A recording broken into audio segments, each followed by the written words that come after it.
আসসালামু আলাইকুম। আমাদের বড় ভাই হানিফ মুন্সি রাত 1 কোটি ইন্তেকাল করবে আছে। ইন্না লিল্লাহি ওয়া ইন্না ইলাইহি রাজিউন।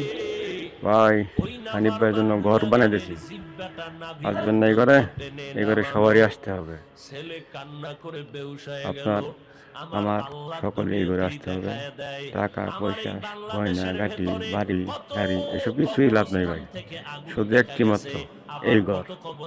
এই ঘরে সবারই আসতে হবে, ধনী গরিব যাই বলেন না কেন, সবারই এই ঘরে আসতে হবে। তো এই ঘরে আসার কিছু আমল করেন, আমল করে তারপরে আসেন। কারণ আমল ছাড়া এই ঘরে কোনো দাম নাই ভাই। যতই টাকা পয়সা মালিক হোক না হন না কেন, কিন্তু এই ঘরে আসতেই হবে। এই ঘরে আসার আমল করেন, আমল করে তারপর আসেন। তো সবাই ভালো থাকেন। আসসালামু আলাইকুম ওয়া রাহমাতুল্লাহি ওয়া বারাকাতুহু।